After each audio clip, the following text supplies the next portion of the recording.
Many wine lovers have given up on Burgundy. Prices have doubled, sometimes tripled, over the past decade, and it's easy to think that building a Burgundy cellar is no longer realistic. I don't think that's true. After more than 30 years of collecting, I have found there are still Premier Crus that deliver outstanding quality without costing Grand Cru money. They aren't cheap, but they are the kind of bottles that can reward a decade or more in the cellar, while still being approachable around 8 years after the vintage. When I started collecting on a limited budget, I spent countless hours searching for exactly these wines. Many of them are still in my cellar today. In this video, I am sharing 6 Burgundy Premier Crus that I would happily buy again if I were building my cellar today. By the end of this video, you will know which vineyards and producers have consistently delivered outstanding value across multiple vintages and why they continue to earn a place in my collection. And one final thought before we begin. While you are still discovering your preferences, buy 3 or 6 bottles rather than a full case of 12. A cellar should evolve alongside your taste.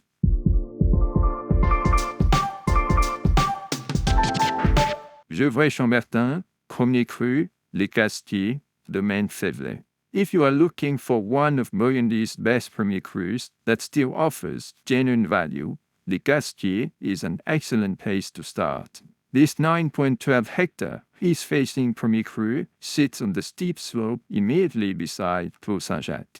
Its name comes from the Latin castellare, referring to fortified structures built here in 1257. It's one of the great vineyards of the Côte Saint-Jacques, producing wines known for precision, depth, and longevity. Faiveley, the first Burgundian domain to convert its 120 hectares to organic viticulture, owns the vineyard's largest holding with 4.06 hectares. The wine opens with aromas of red berries, tobacco leaf, cedar, sweet spices, freshly turned earth, and violets. The palate combines cherry, blackberry, red currant, game bird, and licorice with chalky minerality, all carried by a supple yet concentrated texture. What I enjoy most is the balance. There is plenty of depth and structure, but also freshness that keeps everything lively and elegant. A polished, expressive Cazetier that continues to represent one of the better buys in Gevrey-Chambertin. The 2019 vintage is around $130. Gevrey-Chambertin, Premier Cru, Les Corbeaux, Domaine Sérafin, Père et Fils. Les Corbeaux is a 3.2 hectare Premier Cru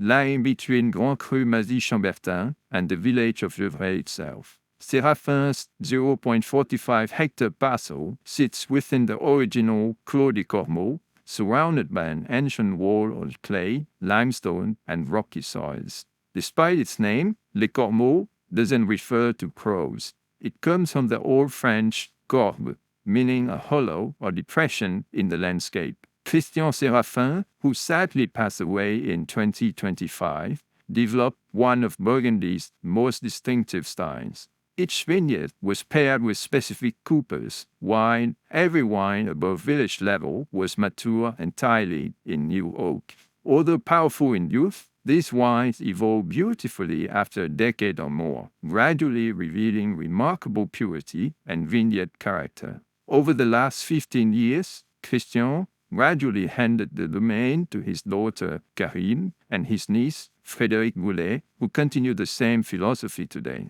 Layers of raspberry, blackcurrant, poached plum, and cherry are joined by subtle, savory, gamey notes. The palate is condensed and concentrated, with generous fruit wrapped in a polished texture and supported by firm tannins that promise excellent aging. Although the wine has plenty of power, it never feels heavy. Instead, it gains elegance and complexity with time in bottle. The 2020 vintage is around $130. Chambon-Musigny, Premier Cru, Les Fuées, Domaine Gilbert et Christine Felettig. Les Fuées occupies one of Chambon-Musigny's most enviable positions. Located halfway up the slope, it is both geographically and geologically an extension of Grand Cru Burgundy. Felettig owns 0.33 hectares.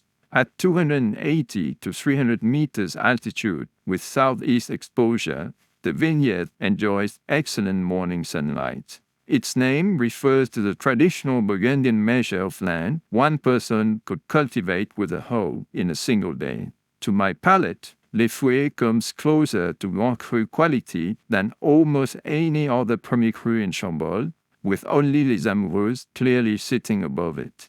Henri Felettig expanded the domain from 2 hectares in 1965 to 9 hectares, before passing it to his 2 children, Gilbert and Christine. Today, the estate covers 13 hectares, stretching from Gevrey-Chambertin to Beaune, including several outstanding Chambon Premier Crus and Grand Cru Burgundy.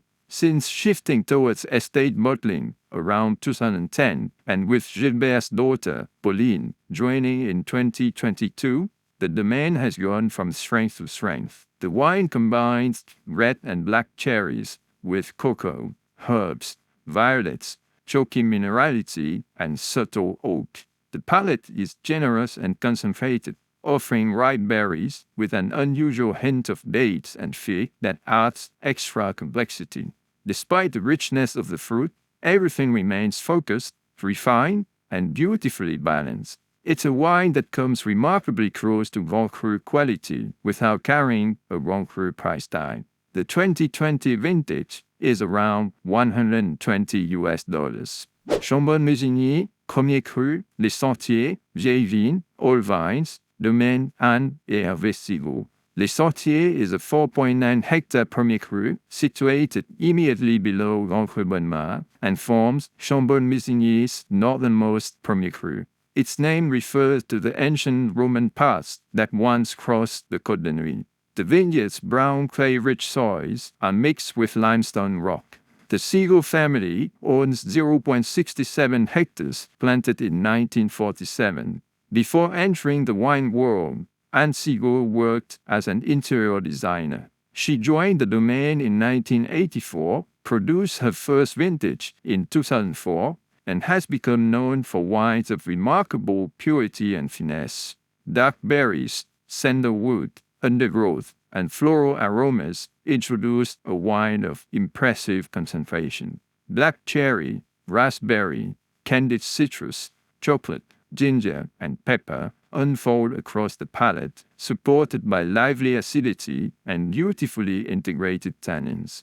What makes this wine so compelling is its combination of quiet strength and remarkable elegance. It often hints at neighboring Grand Cru Bonnemar, and, to my palate, regularly produces the Domaine's finest wine. The 2022 vintage is around $130. Nuit Saint-Georges, Premier Cru, Les Chaignots, Domaine, Chevillon.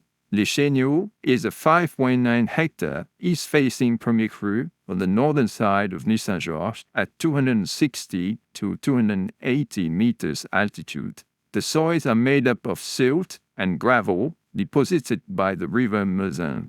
Its name comes from chasne, an old Burgundian word for oak trees, which once covered the site. Domaine Chevillon owns the largest holding with 1.55 hectares. Since the 1980s, the estate has been regarded as one of the benchmarks of Nuit Saint-Georges and is now run by Denis and Bertrand Chevillon. Red and black fruits combined with crushed stone, forest floor, oak spice, and hints of game. The palate offers black cherry, damson, strawberry, licorice, dark chocolate, and balsamic notes layered over impressive mineral freshness. Les Chaignots isn't the biggest or most powerful wine in the range. Instead, it wins through elegance, balance, and remarkable energy.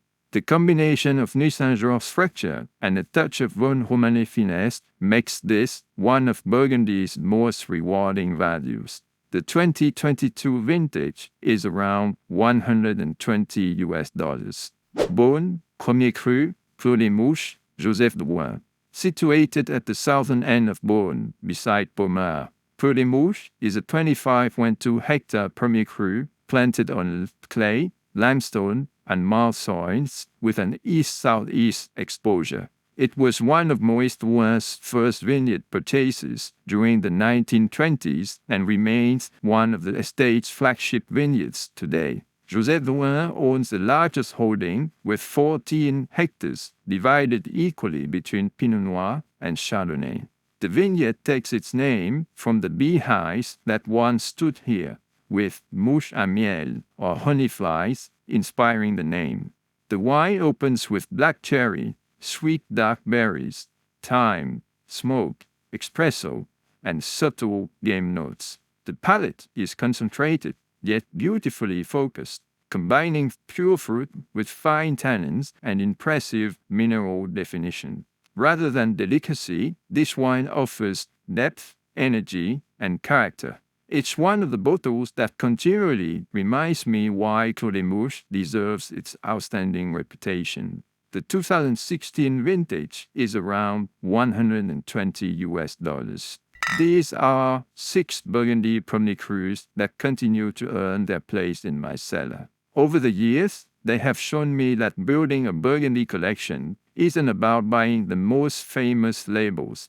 It's about finding producers and vineyards that consistently overdeliver vintage after vintage. Of course, this is simply my own blueprint. There are many other Premier Crus that could easily have made this list, and I would love to explore them in future videos. Let me know in the comment section below which Burgundy Premier Cru has impressed you the most. You will find more of my cellar insights and tasting notes on Instagram. Massive thanks for watching today, and I will see you in the next one.